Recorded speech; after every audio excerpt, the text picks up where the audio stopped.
السلام علیکم پیارے بچوں، 8th کلاس کیسے ہیں آپ؟ بیٹا آپ اپنے اردو کی بک کا پیج نمبر کھولیں گے 30، پیج نمبر 30 کھولیں گے، جو کہ آپ کے پاس سبق ہے نسو اور سلیم کی گفتگو، ڈپٹی نذیر احمد دہلوی کے ناول توبۃ النسوء سے اخذ کیا گیا ہے۔ یہ سبق جس میں نسو باپ ہے اور سلیم بیٹا، ان کی آپس کی بات چیت جو ہے اصلاح معاشرہ کا ایک پہلو ہمارے سامنے آتا ہے، ٹھیک ہے۔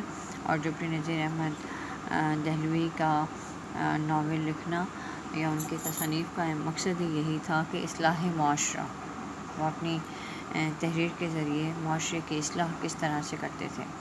تو ہم نے یہ جو ہے ہاف لیسن پڑھ لیا تھا، اگلا سبق پڑھتے ہیں پیج نمبر 30 سے، جو آپ کے پاس یہاں سے سٹارٹ ہوگا۔ یہاں پہ باپ نے جو ہے یہاں شطرنج کے بارے میں سلیم سے گفتگو کی، تو اس نے کہا میں پسند نہیں کرتا۔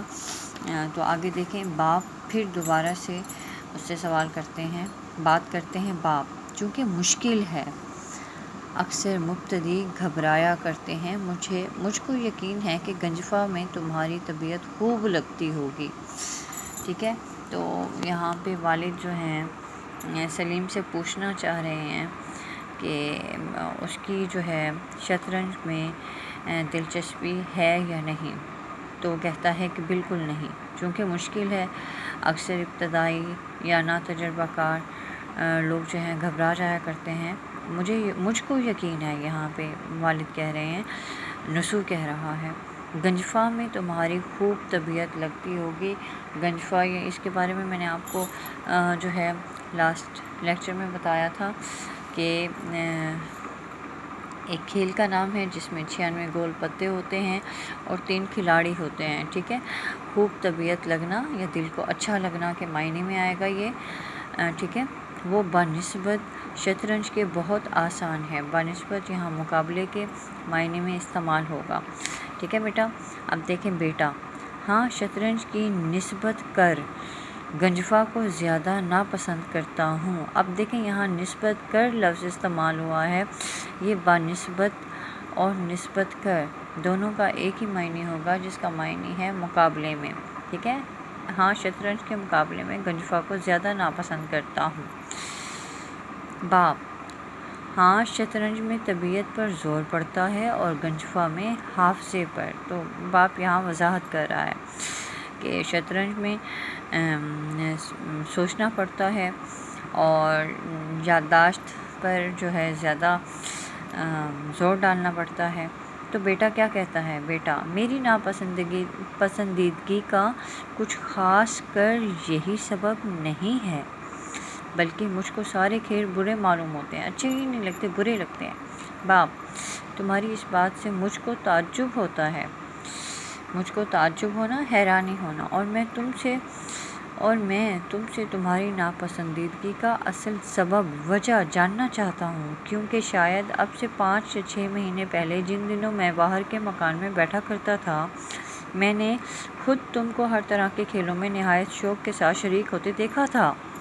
اب بیٹا کیا کہہ رہا ہے، جواب دے رہا ہے، بیٹا آپ درست فرماتے ہیں، میں ہمیشہ کھیل کے پیچھے دیوانہ بنا رہتا تھا، پاگل ہوا پھرتا تھا، مگر اب مجھ کو ایک دلی نفرت ہو گئی ہے، مطلب سخت برا لگنا یا سخت ناپسند ہو جانا یا سخت نفرت ہو جانا۔ باپ، آخر اس کا کوئی سبب خاص ہوگا، کوئی خاص وجہ ہوگی۔ بیٹا، آپ نے اکثر 4 لڑکوں کو کتابیں بغل میں دابے گلی میں آتے جاتے دیکھا ہوگا، بغل میں دابے بغل میں اٹھائے۔ باپ، وہی جو گورے گورے 4 لڑکے ایک ساتھ رہتے ہیں، پھڈی جوتیاں پہنے مطلب ایسا جوتا جس کی ایڑیاں جو ہیں بیٹھی ہوئی ہوتی ہیں، ٹھیک ہے، تو اسے پھڈی جوتیاں کہتے ہیں۔ منڈے ہوئے سر، مطلب جن کے سر پہ بال نہ ہوں، گنجا بھی انہیں کہا جا سکتا ہے۔ اونچے پاجامے، نیچی چولیاں مطلب قمیضیں، لمبی قمیضیں۔ بیٹا، ہاں جناب، وہی 4 لڑکے۔ باپ، پھر؟ بیٹا، بھلا آپ نے کبھی ان کو کسی قسم کی شرارت کرتے بھی دیکھا ہے؟ باپ، کبھی نہیں۔ بیٹا، جناب کچھ عجب عادت ہے ان لڑکوں کی، عجیب انوکھی عادت ہے۔ راہ چلتے ہیں تو گردن نیچی کیے ہوئے، اپنے سے بڑا مل جائے، جان پہچان ہو یا نہ ہو، ان کو سلام کر لینا ضرور، ٹھیک ہے، مطلب ضروری سمجھتے ہیں۔ کئی برس سے اس محلے میں رہتے ہیں، کئی سالوں سے، مگر کانوں کان خبر نہیں، کسی کو بالکل بھی معلوم نہیں۔ محلے میں کوڑیوں لڑکے بھرے پڑے ہیں، کوڑیوں بہت سے، بہتیرے، ہزاروں، لیکن ان کو کسی سے کوئی واسطہ نہیں، تعلق نہیں، کوئی سروکار نہیں، مطلب نہیں۔ آپس میں اوپر تلے کے چاروں بھائی ہیں، اوپر تلے، اوپر نیچے کے، یا ایک کے بعد جو ہے آپ کہیں گے اوپر تلے کے یکے بعد دیگرے، ٹھیک ہے۔ نہ کبھی لڑتے، نہ کبھی جھگڑتے، نہ گالی بکتے، مطلب گالی نہیں دیتے، نہ قسم کھاتے، نہ جھوٹ بولتے، اور نہ کسی کو چھیڑتے، نہ کسی پر آوازہ کستے۔ آوازہ کسنا بھی اسی ہی معنی میں آئے گا کہ کسی کو تنگ کرنا یا چھیڑنا کے معنی میں۔ ہمارے ہی مدرسے میں پڑھتے ہیں، وہاں بھی ان کا یہی حال ہے۔ کبھی کسی نے ان کی جھوٹی شکایت بھی تو نہیں کی۔ 1:30 بجے 1 گھنٹے کی چھٹی، پیج ٹرن کریں، ہوا کرتی ہے۔ لڑکے کھیل کود میں لگ جاتے ہیں۔ یہ چاروں بھائی ایک پاس کی مسجد میں نماز پڑھنے چلے جاتے ہیں۔ باپ: بھلا پھر؟ اچھا پھر؟ جی بیٹا، یہاں تک ہم نے سبق پڑھ لیا۔ ہم انشاءاللہ بقیہ جو سبق ہے نیکسٹ لیکچر میں پڑھیں گے، ٹھیک ہے۔ ابھی جو اس کے میں نے الفاظ معنی آپ لوگوں کے لیے لکھ رکھے ہیں، ہم ان کو پڑھ لیتے ہیں، ٹھیک ہے۔ نسو اور سلیم کی گفتگو کی کچھ مشکل الفاظ کے معنی جو کہ ابھی ہم نے پڑھے تھے، ہم ان کو پڑھ لیتے ہیں۔ مبتدی، ابتدائی یا ناتجربہ کار۔ طبیعت: خوب لگنا، دل لگنا یا خوشی محسوس ہونا، بنسبت مقابلے میں۔ حافظہ: یادداشت۔ تعجب: حیرانی۔ ناپسندیدگی: پسند نہ کرنا۔ دلی نفرت، سخت نفرت۔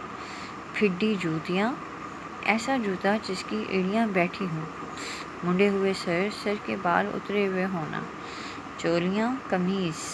کانوں کان خبر نہ ہونا، بالکل علم نہ ہونا۔ کوڑیوں، بہتیرے، ہزاروں۔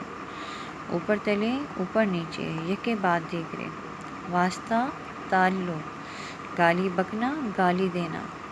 آوازہ کسنا، چھیڑنا یا تنگ کرنا۔ یہ الفاظ معنی ہیں جو کہ ہم نے آج کے سبق میں پڑھے تھے، اور اس کے ساتھ آپ لوگ اردو گرامر کی بک کا پیج نمبر کھولیں گے بیٹا 207، جس میں آپ کے پاس ضرب المثال ہیں۔ ہم نے فرسٹ 10 ضرب المثال کر لی تھی۔ آج آپ 11 سے سٹارٹ کریں اور پڑھتے ہیں ہم، میرے ساتھ پڑھیں گے آپ۔ 11ویں ہمارے پاس جو ضرب المثل ہے، دمڑی کی بڑھیا ٹکا سر منڈائی۔ 12 ڈھاک کے 3 پات۔ 13 رسی جل گئی پر بل نہیں گیا۔ 14 زبان خلق کو نکارہ خدا سمجھو۔ 15 فقیر کو کمبل ہی دوشالہ ہے۔ 16 کاغذ کی ناؤ صدا نہیں بہتی۔ 17 لاتوں کے بھوت باتوں سے نہیں مانتے۔ پیج ٹرن کریں۔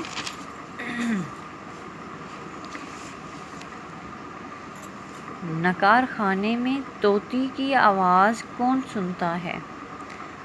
19 900 چوہے کھا کے بلی حج کو چلی۔ 20 یہ گو اور یہ میدان ہے۔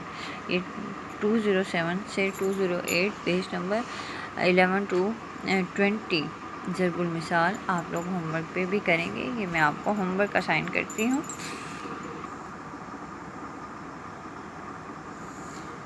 جی، آپ کے پاس بیٹا گھر کا کام ہوگا، یہ الفاظ معنی جو آپ نے کیے، آپ کے پاس ہوم ورک بھی ہے، آپ نے اسے یاد بھی کرنا ہے۔ اردو گرامر کا پیج نمبر 207 to 208 ضرب المثال جو ابھی ہم نے پڑھی 11 تا 20، یہ آپ کا ہوم ورک بھی ہے، آپ نے یاد بھی کرنا ہے، ٹھیک ہے۔